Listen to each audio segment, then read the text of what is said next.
They had a trolley that you could put your boat on and run it down into the water. Well, I don't know, for some way I got on that trolley track, and my toe got on that trolley track, and somebody let that trolley go, and that damn thing run right over my toe. Smashed my toe. Geez, I had a bloody toe for weeks and weeks. And I go home and tell my mother that some kids with a bicycle ran over my foot, because if she caught me down there, they'd whip my ass. Which probably got done more than once. And then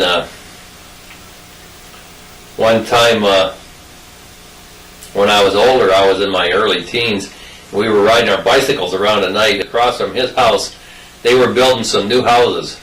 And the way they built the new houses there is they would dig the cellar out, and when they dug the cellar out, they would have a ramp going down the cellar like this. The ramp went down like this so that they could get a shovel, drive a shovel down there, and scoop all that mud out and dig the cellar out. See, because everybody in those parts had a cellar. So they had just done this and across the street from his house, and we were over there smoking cigarettes. I must have been 10, 11, I don't know. And it got dark. It was in the summertime. It didn't get dark till about 9, 9:30, and it got dark. And we stayed over there just smoking them cigarettes. And some guys come riding around on bicycles, a whole bunch of guys. They were guys from up the street. There was who all they were. Anyhow, they said, "Hey, Timmy, you better get home. Your mother's looking for you." So I got right away. I jumped on my bike. I went home. I got home, and she says, "Where was you?" I said, "I was over at Bill's. We was just playing and doing this and that." And one of them rats hollered, because all the windows, it was hot in the evening, and all night long it was hot. And one of them guys hollered outside, and Mrs. Day, he was smoking. He was smoking cigarettes, Mrs. Day. And she got one of those green slats from a log cabin we used to have, and she beat my butt. Man, I was them guys that stayed on the street and just laughing at me yell. So anyhow, that's another story. So I went through grade school there at Fairholme. Never got any really good grades. And I can remember one time I don't know what I did at school, but a lot of it wasn't too good. And I wasn't a scholar, that's for sure. And I can remember one time, they had a woman principal in there. It was Miss Lindsay or Mrs. Lindsay, something like that. Anyhow, she called me in her office one day to tell me how good I was doing. That I hadn't been in any fights or been in whatever I did, I don't know. So anyhow, that was an indication that I wasn't doing too good. Then we went to Longfellow School, and I met Bill about the 4th grade, 3rd grade, or 4th grade or something like that. Tells me the first time he saw me is I was riding on the back end of a bus. You see, in the wintertime there, it snowed a lot, and it was cold. So sometimes these buses would drive up and down East Street, and East Street went right past our schoolhouse. And after it snowed, the snow plows still had a shiny, slick layer of snow and kind of snow and ice that was really nice and slippery. So after the snow plows came, then the bus would come, and of course the bus stopped at every corner. Well, when the bus stopped up at the corner, a bunch of us would get on the back end of the bus, hold onto the bumper on the bus, and then we did slide along as the bus drove up the street while we slipped along because the street was slippery, see? So we'd get a ride to school. I mean, that's the first time he saw me that we used to call it hopping cars. I was hopping the bus, holding onto the bus, the back end of the bus and sliding up the street.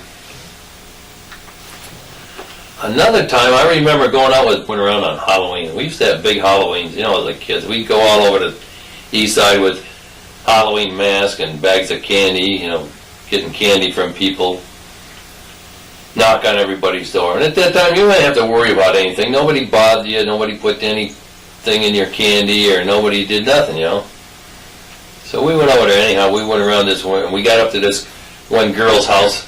Name was, and she was she was born the same day I was, and my parents always used to tell me that really was their daughter. That I got the wrong parents.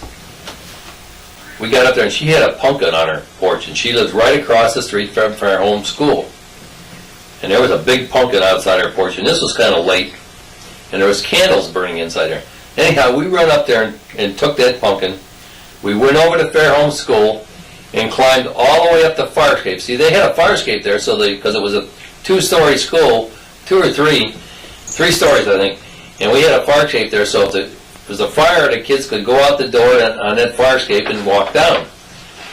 We climbed all the way up that fire escape, walked all the way up that fire escape, and threw the pumpkin over, and the pumpkin went kersplat, and the pumpkin stuff, of course, flew all over, and then we run down and run off there.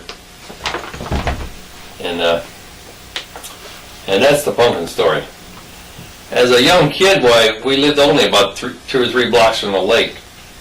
So we could go down to the lake anywhere and go fishing, and down around there they had it was like kind of big cliffs down there, and there was always paths dug in the mud, and some people had cement steps that were going down to the lake. So you could go down to the lake. Almost every street that ran towards the lake ended at the lake, because the bank had broken off where the street originally was. The bank had broken off, so now there was just mud and stones and rock there. And we used to go down there fishing all the time. My dad and myself, and I can remember fishing there, and we'd fish a lot of times at night. Night was the best time to fish because it was a little cooler. And we'd go down, we'd just sit on the rocks, or they had summer places where they have little piers there, and cast way out. We caught a lot of fish there, perch at that time, and we'd catch catfish, and when it was rough, we had to stay up on the shore. We'd cast way out, and we caught what they call sheephead, which we used to do a lot of camping up until the time we were 15 or 16. I think the last camping trip we were ever on, I think, was in the Smoky Mountains. When we took in the Smoky Mountains, I think that was the last one. There might have been one other one. One time we went to the Black Forest in Pennsylvania, which is kind of northwestern Pennsylvania. Another time we went to Pymatooning Lake, which was on the edge of Pennsylvania.